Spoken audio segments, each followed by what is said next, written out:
Señores estudiantes, tengan ustedes un feliz día. Aceptando la invitación de la doctora Vicky Ahumada, directora de su curso, me voy a permitir hacerles una presentación muy rápida de lo que es el curso de evaluación que ustedes en este momento están cursando.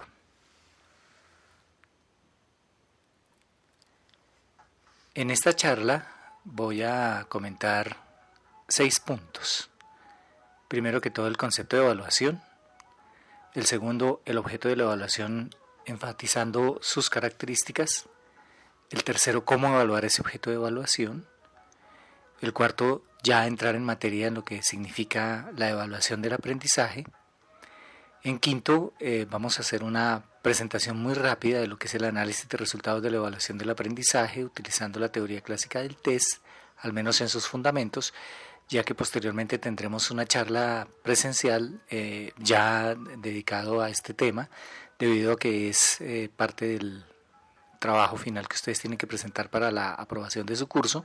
Y por último, algunas conclusiones. Comenzamos entonces con el concepto de la evaluación.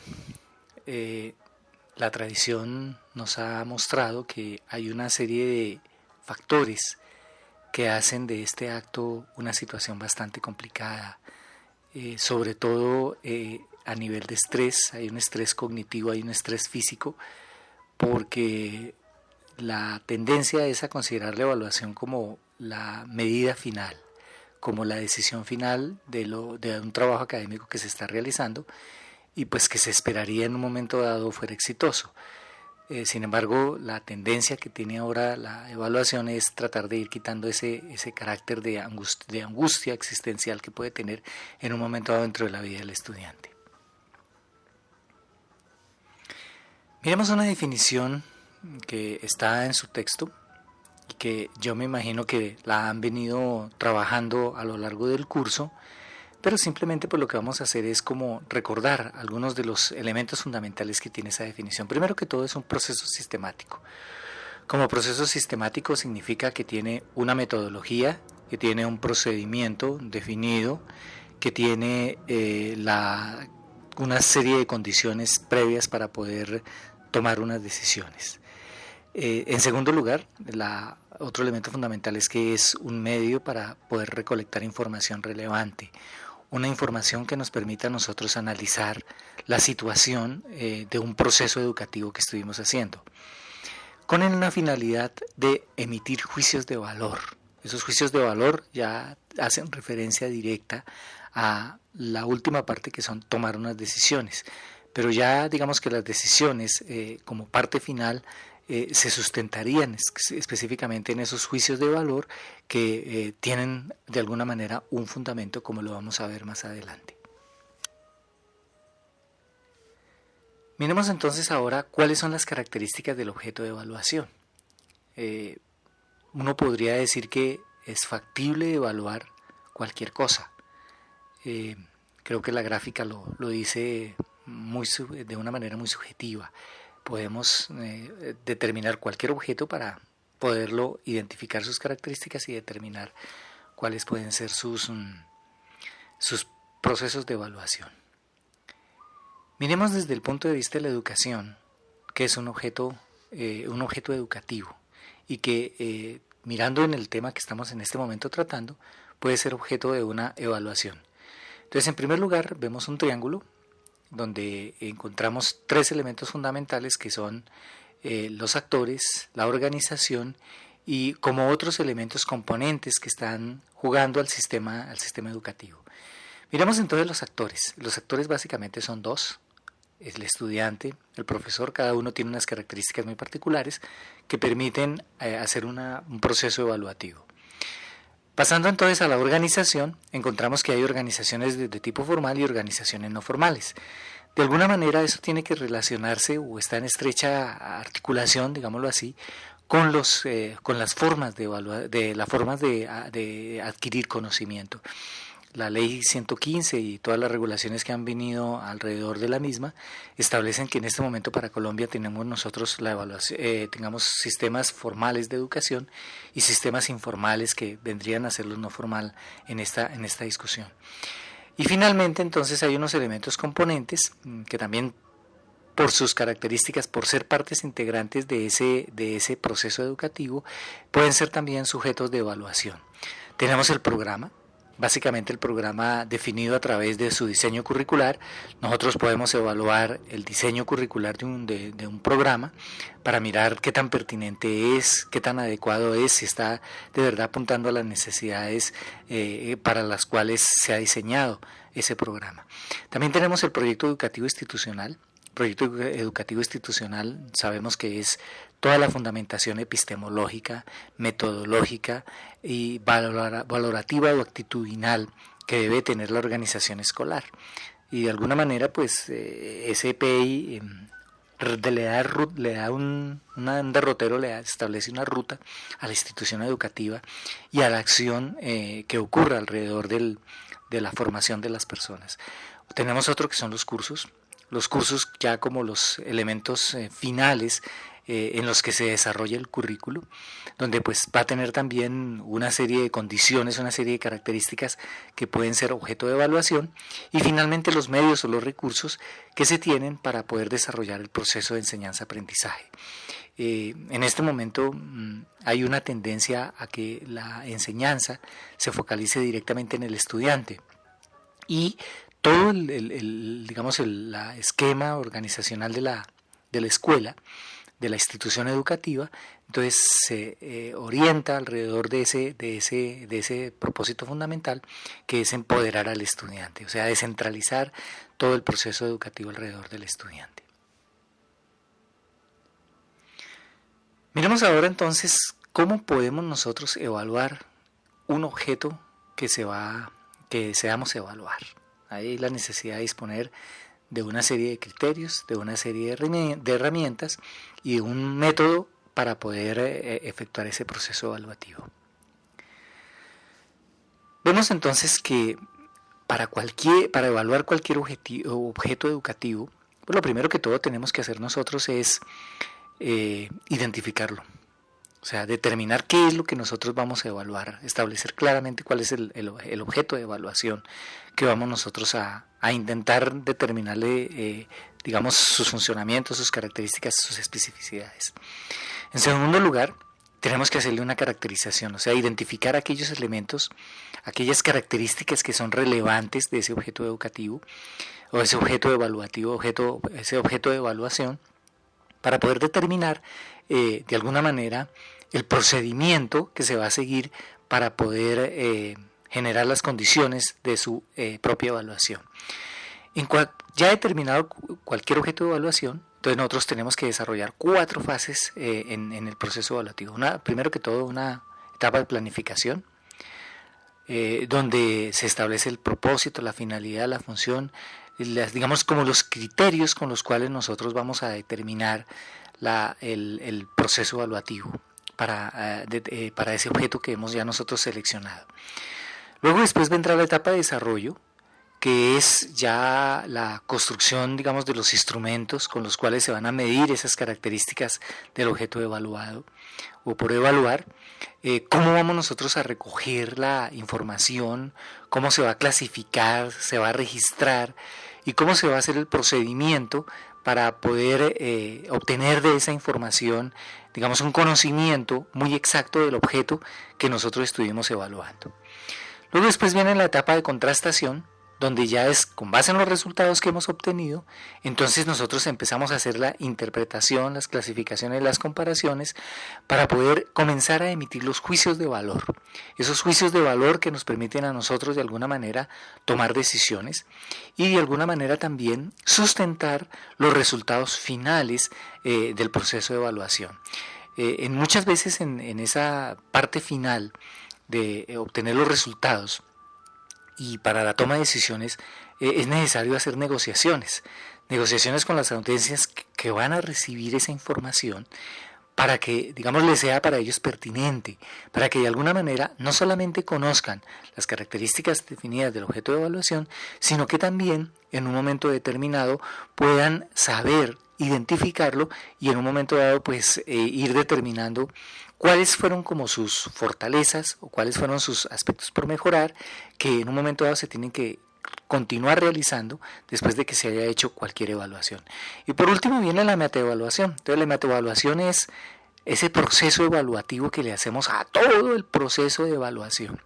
O sea, vamos a mirar si tomamos las decisiones correctas en términos de las caracterizaciones del objeto, si tomamos las decisiones oportunas en la elaboración de los instrumentos y realmente pudimos nosotros en ese instrumento determinar aquellas características fundamentales del objeto evaluativo o el objeto que estamos evaluando, y de alguna manera también entonces ver si esos juicios de valor tienen significado, o sea, si de alguna manera la información que se transforma en conocimiento tiene un significado para las personas con las cuales van a interpretar esos resultados.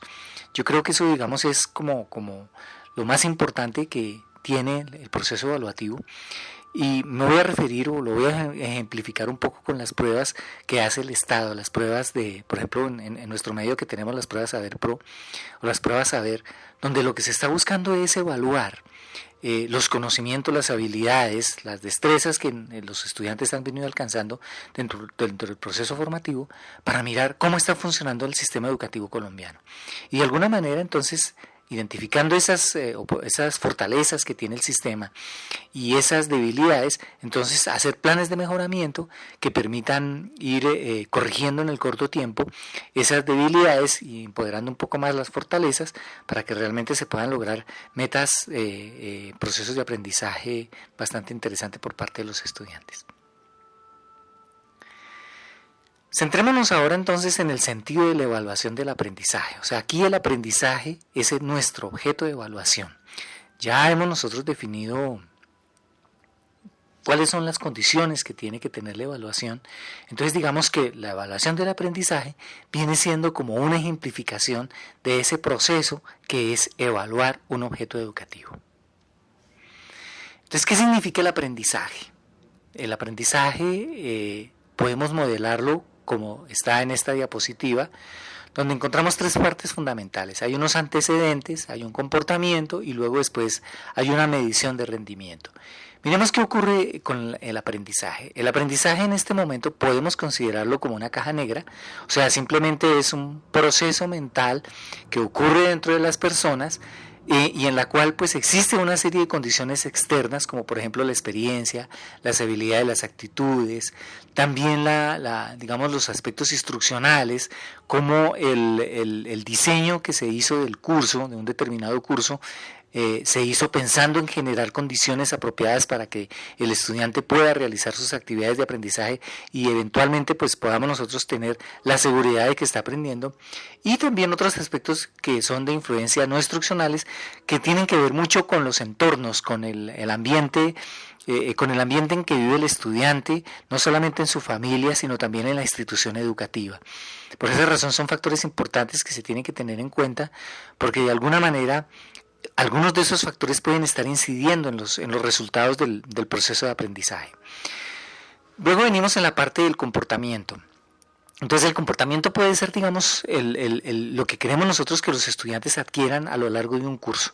Entonces por esa razón estamos determinando una fracción de contenido, que es la imagen que está, digamos, enredada en líneas irregulares, desde donde se van a tomar alguna serie de aspectos particulares en términos de conocimiento, en términos de habilidades, en términos de actitudes, que eso básicamente sería lo que vendríamos nosotros a definir como competencias, y que vamos a muestrear, digamos, cuáles son las más importantes. Fíjese que no vamos a evaluar todo el contenido, sino vamos a evaluar aquellos aspectos que son más importantes dentro del curso y que de alguna manera necesitamos nosotros que verificar el dominio que tiene el estudiante para poder tener la certeza de, cuando tomemos la decisión de certificar su aprendizaje, tener la plena conciencia, si ustedes me lo permiten, de poder decir, este estudiante realmente aprendió, este realmente no lo ha podido hacer. Ya entonces, para establecer las condiciones específicas del rendimiento, entonces nosotros tenemos que definir normas o criterios que son los que nos van a permitir la construcción de los instrumentos. O sea, ustedes se acuerdan que hemos hablado de las características que tiene que tener el objeto evaluativo. Entonces, esas características van a establecerse como las normas o los criterios que nosotros tenemos que tener en cuenta cuando vayamos a construir los instrumentos. Entonces, esos instrumentos de evaluación pueden ser muchas pruebas, diferentes estrategias de evaluación, como por ejemplo una observación, la aplicación de un cuestionario, la aplicación de una escala, la aplicación de una lista de cotejo. O sea, hay una cantidad, hay una infinidad de instrumentos de evaluación que, dependiendo del propósito que nosotros queremos determinar en términos del comportamiento que tiene el estudiante y asociado a nuestras normas o criterios, nos van a permitir obtener la mejor información. Y esa información que vamos a nosotros a sacar luego de la aplicación de los instrumentos, entonces se van a transformar o van a tener dos factores fundamentales, que son, primero, mostrarnos los resultados globales del grupo, como también mostrar los resultados individuales. O sea, podemos estar determinando unos niveles de eficiencia en términos de lo que fue el desempeño del grupo, como también como fue el desempeño a nivel individual.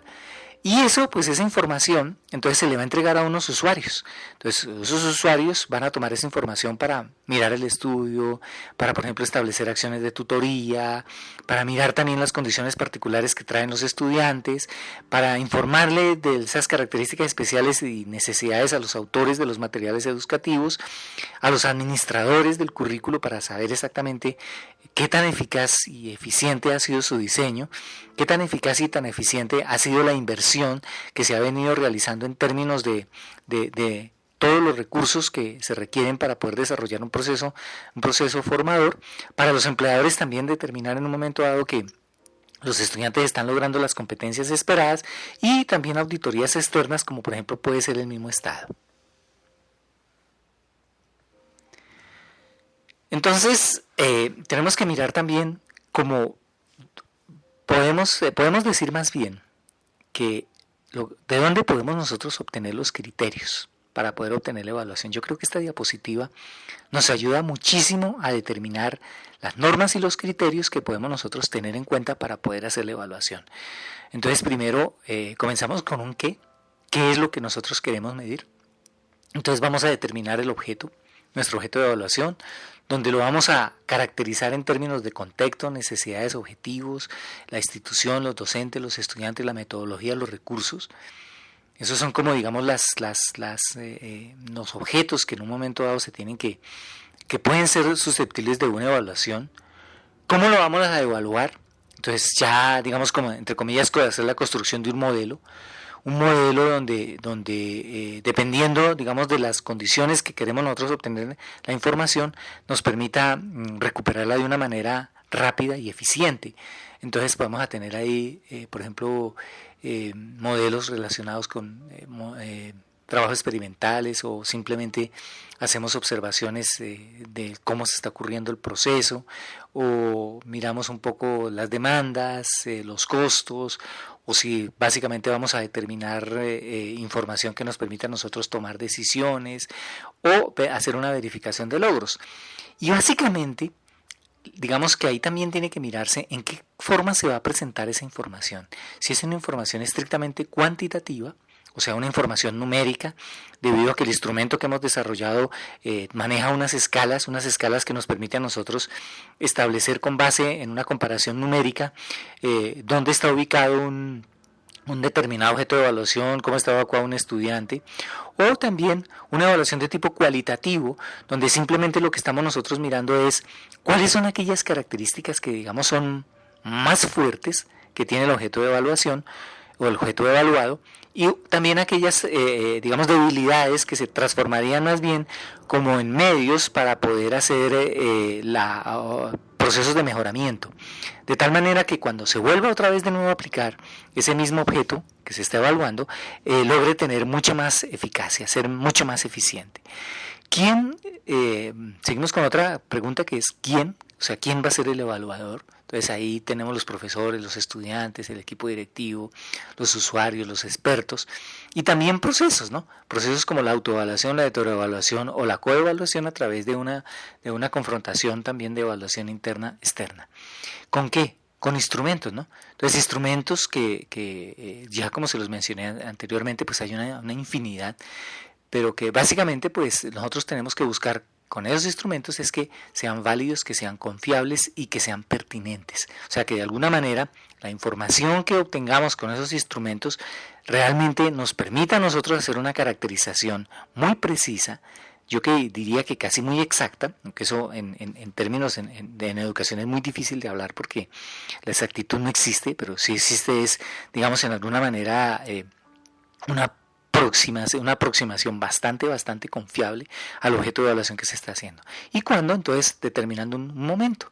Entonces, ahí, por ejemplo, viene a hablarse en términos de la evaluación del aprendizaje, de lo que se llama una evaluación continuada. No como a veces ocurre que simplemente se traslada a momentos específicos, sino que por ejemplo sea como la evaluación inicial o la evaluación final, sino que también sea una evaluación que esté inmersa dentro del proceso de desarrollo del aprendizaje y que de alguna manera también sirva como una herramienta pedagógica que le dice a los estudiantes cómo van, qué es lo que han estado logrando y a los docentes qué tan efectivo ha sido su diseño digamos instruccional o su diseño del ambiente de aprendizaje. Permítame utilizar mejor esa expresión que no el diseño instruccional, donde pues mirando los objetivos, mirando las metas de aprendizaje, pues se desarrollaron una serie de actividades de aprendizaje y también de evaluación que permiten en un momento dado tomar decisiones alrededor de los logros que se han venido alcanzando con eso. Entonces, ahí se tienen una serie, abajo en la parte final de la diapositiva, aparecen unos referentes. Entonces esos referentes hacen relación digamos a términos de política, a si realmente se están respondiendo a las necesidades de formativas, si realmente se está utilizando un modelo psicopedagógico apropiado y si definitivamente le está haciendo un aporte significativo al proceso de aprendizaje del estudiante.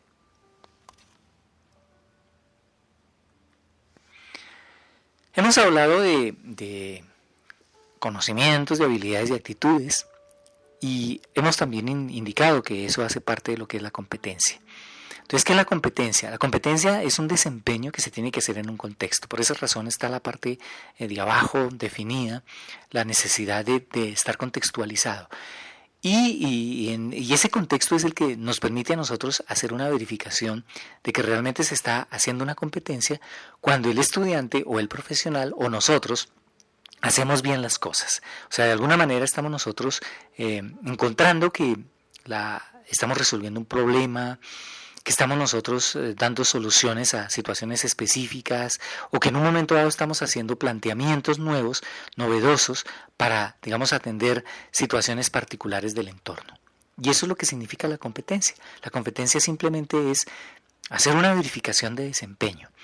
Desafortunadamente, los instrumentos de evaluación que actualmente tenemos y que actualmente usamos no nos permite acercarnos demasiado a hacer una observación perfecta de lo que es el desempeño de un estudiante. Entonces, por esa razón, cuando nosotros vayamos a evaluar competencias en un curso, lo que tenemos que hacer son evaluaciones, tenemos que hacer 3 evaluaciones conjuntas, que son unas evaluaciones de conocimientos, unas evaluaciones de tipo cognitivo, que pueden ser realizadas por los instrumentos tradicionales, una evaluación de habilidades donde nosotros hacemos unas simulaciones o le decimos al estudiante que haga una simulación adecuada, donde podemos mirar cómo manipula la información, si es capaz de colectarla, si es capaz de transformarla, si es capaz de hacer un ejercicio de interpretación de las mismas y finalmente con qué actitud, ¿no? O sea, si eventualmente el aporte que él está haciendo en relación al desempeño que está mostrando se hace en las mejores condiciones, no se hace simplemente como una situación obligatoria y que toca hacer porque de alguna manera hace parte de la evaluación. Mirando entonces la situación particular con los instrumentos, ellos deben de contestarnos 2 aspectos fundamentales, lo que es la validez y la confiabilidad.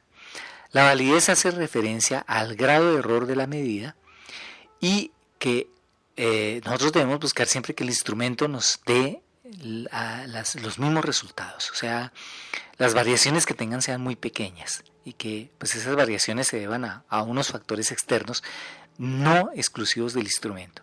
Y que de alguna manera cuando estamos nosotros evaluando el aprendizaje, entonces sabemos nosotros que ese instrumento que hemos construido es seguro para medir, digamos, la intencionalidad formativa que queremos evaluar, que sea consistente, o sea que de alguna manera cada vez que nosotros apliquemos ese instrumento con diferentes personas, siempre nos esté dando los mismos resultados dependiendo, digamos, de la capacidad que tenga desarrollada el estudiante, pero que de alguna manera nos permita a nosotros hacer una diferenciación entre las personas que saben y las que no saben. Ese sí es el criterio, por ejemplo, de predictibilidad. Sabemos que si aplicamos un instrumento a un estudiante que sabe, va a obtener un muy buen resultado al desarrollarlo completamente. Pero no ocurrirá lo mismo con una persona que no domina muy bien el contenido o que definitivamente no lo conoce. Entonces él no va a poder responder ese instrumento.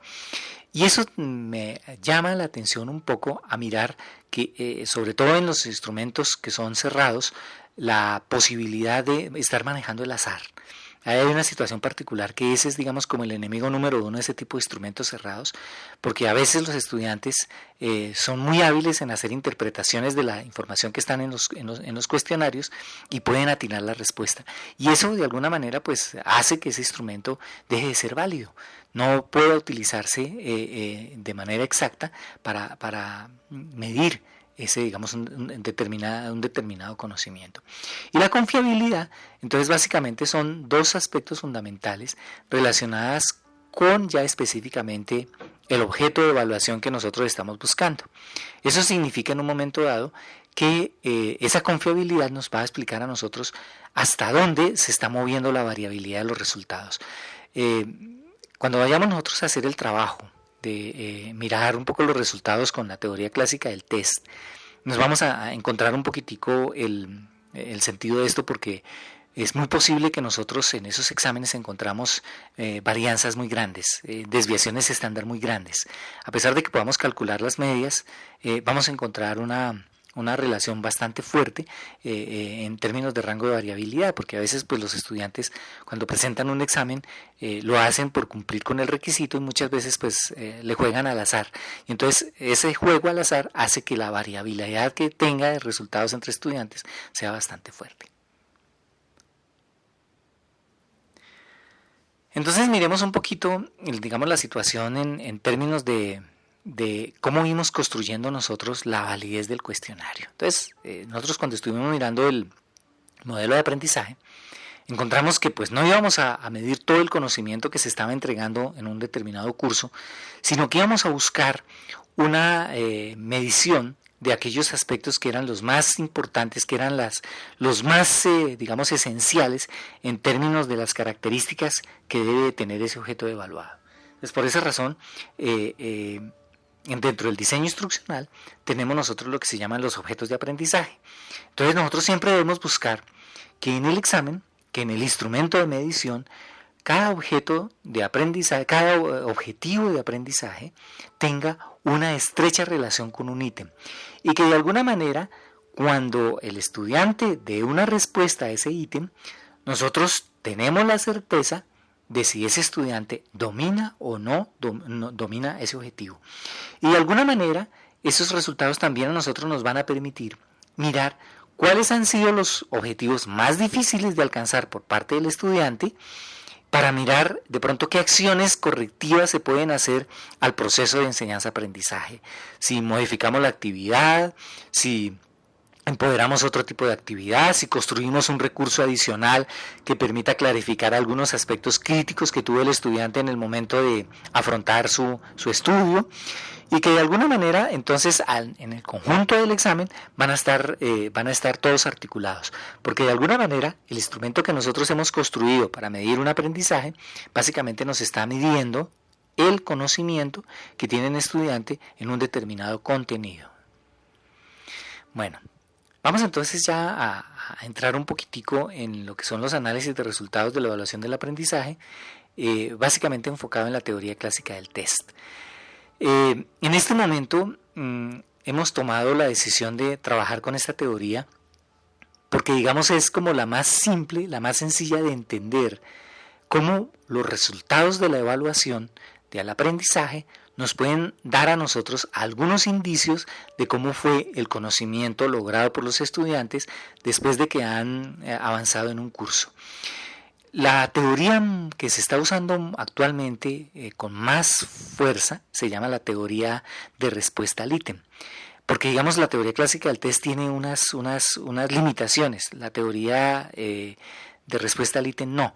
Pero, digamos, la situación que tiene esta teoría y que no la alcanzamos a ver en el curso y que no la vamos a analizar acá, es porque, digamos, cuando se hace la medición, muchas veces la forma de obtener la medida y la forma de hacer la interpretación de los mismos depende mucho de las características de los estudiantes. Entonces, si tenemos un grupo muy bueno de estudiantes, pues obviamente que el examen nos va a dar unos resultados bastante buenos. Pero si lo aplicamos en un grupo donde la situación es diferente, donde vamos a nosotros a tener estudiantes de rendimientos académicos más bajos, la variabilidad que va a presentar el instrumento es bastante fuerte. Entonces, digamos que la situación, la relación del test con el cliente, con el sujeto con el cual se evaluó, se hizo esa evaluación, está demasiado, digamos, relacionada. Y esa relación entonces limita de algunos lados la interpretación de los resultados. La teoría de respuesta al ítem evita esa situación, porque, digamos, lo que hace es trabajar en términos de la probabilidad de un evento satisfactorio en términos de la evaluación. Vamos entonces a quedarnos un poquito a revisar lo que significa la teoría clásica del test.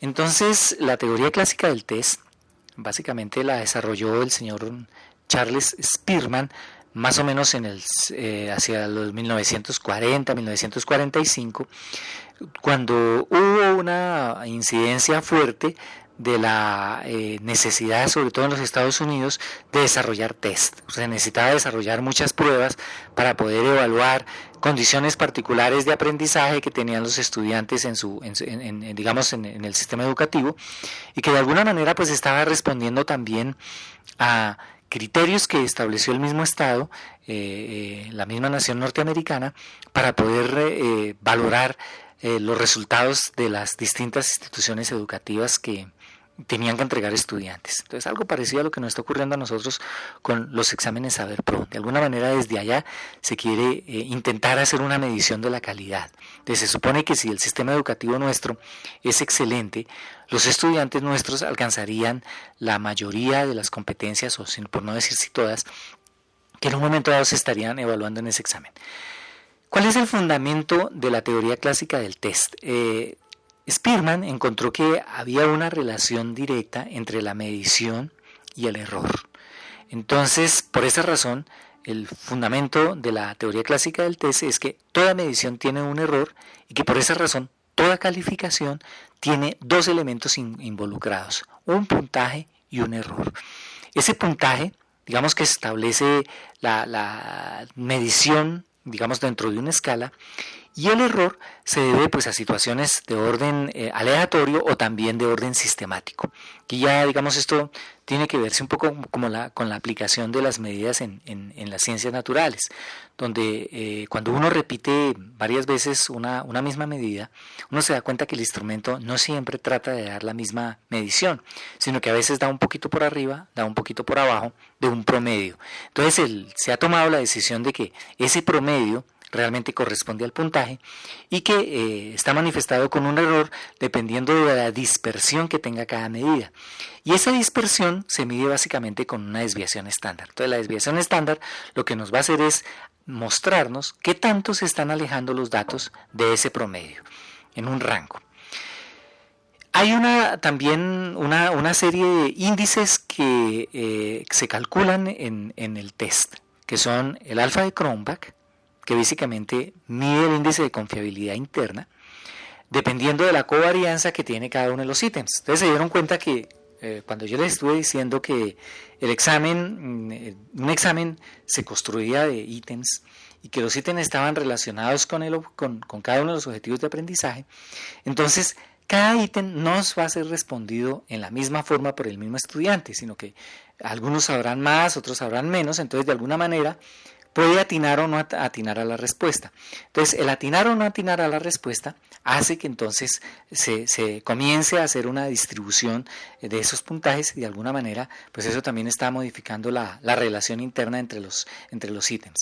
Y lo que hace el índice de confiabilidad es mirar qué tanta covarianza tiene los ítems entre sí.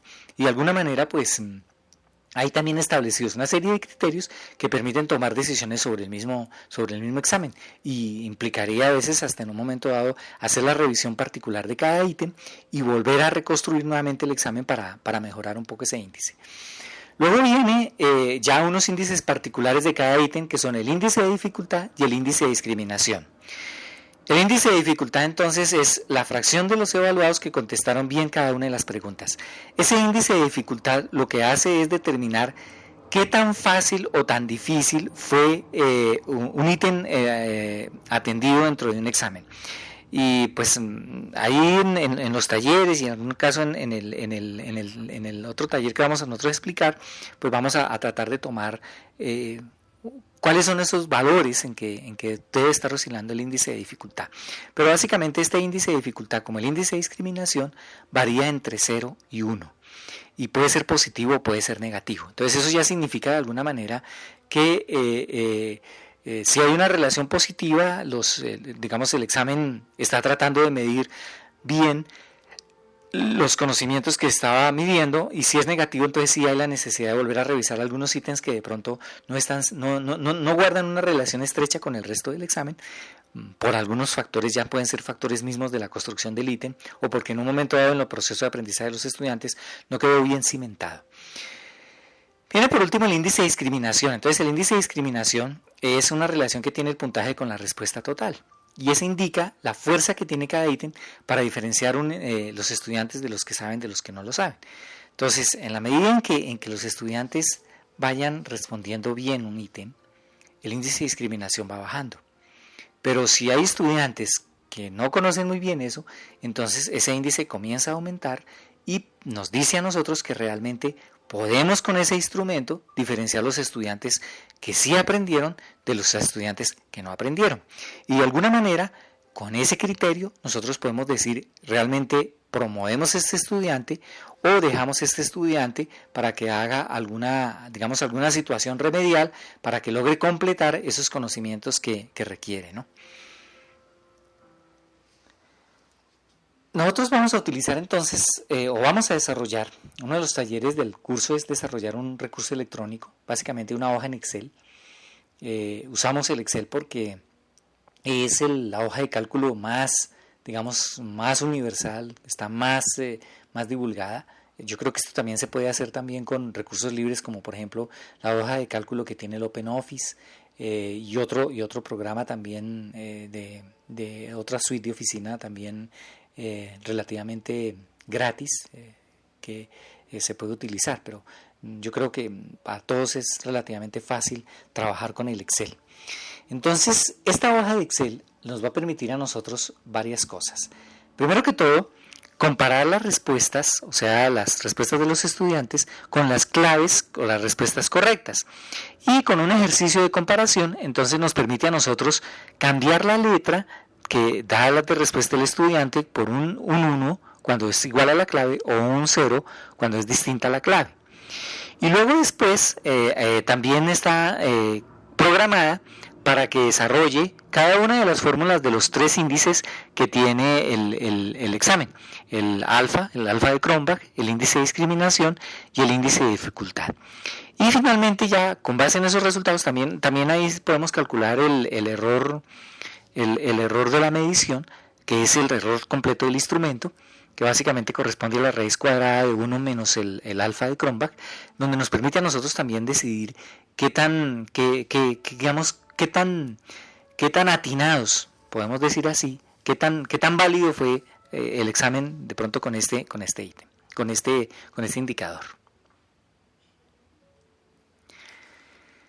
Aquí les comentaba a ustedes los criterios de interpretación, que seríamos los que utilizaríamos nosotros para para hacer la evaluación. Entonces, primero que todo, el alfa de Cronbach tiene que ser mayor de 0.7. Si es mayor o igual a 0.7, entonces podemos decir que un examen que tiene esa confiabilidad es aceptable. Pero que en un momento dado podemos mejorarlo si ya nosotros hacemos una revisión ya detallada de cada uno de los resultados que se encuentren con término del índice de dificultad o el índice de discriminación. Viene un índice de dificultad que debe estar entre 0.2 y 0.0, entre 0.2 y 0.8. ¿Qué quiere decir? Que lo dejamos nosotros entre el 20 y el 80% de las respuestas que los estudiantes han dado. Uno podría decir que un índice de dificultad adecuado debería ser de 0.5, pero pues es muy difícil, digamos, en términos de las respuestas de los estudiantes, lograr, digamos, esos valores. Entonces esos valores sí nos deja a nosotros un poquito la inquietud, pero lo complementamos nosotros con el índice de discriminación, que hemos establecido que el índice debe ser mayor o igual a 0.4. Y si es mejor cuando logramos encontrar que ese índice de discriminación llega a ser 0.5. ¿Por qué 0.5? Porque está estrictamente en la mitad. Es decir, nosotros sabemos que el estudiante frente al examen puede tener dos actitudes específicas, o sabe o no sabe. Entonces la probabilidad de que sepa es del 50%, la probabilidad de que no sepa es del 50%, por lo menos para nosotros.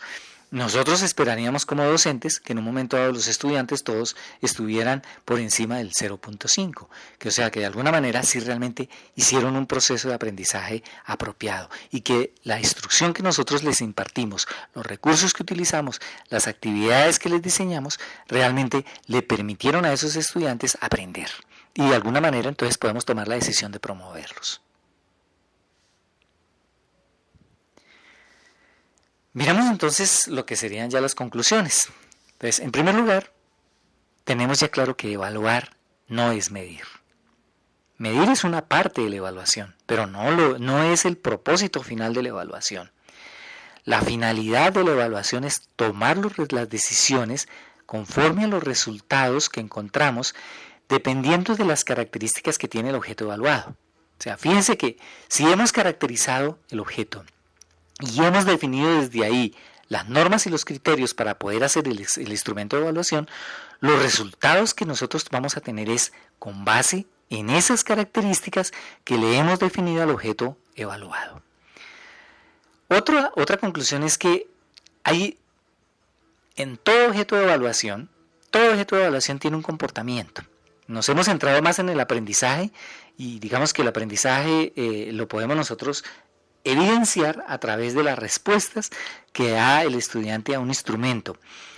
Cuando nosotros hacemos una prueba objetiva, digamos, de tipo cerrado, o cuando nosotros estamos haciendo la aplicación de otro instrumento, como por ejemplo una lista de cotejo. Estamos nosotros mirando una determinada actividad, por ejemplo, cómo abre el computador para ingresar a alguna determinada aplicación de ofimática. Entonces nosotros podemos elaborar una lista de cotejo y le decimos al estudiante, bueno, ingrese usted a tal software, y nosotros estamos mirando qué actividad es la que él está haciendo. Entonces, de alguna manera, cada una de las características de cómo él se va comportando, es decir, cada uno de los comportamientos que él va haciendo en términos del desarrollo de la actividad que estamos nosotros midiendo, se transforman en las características que nosotros estamos chequeando en la lista y que de alguna manera nos va a permitir a nosotros tomar la decisión de si realmente el estudiante tiene la habilidad o no la tiene.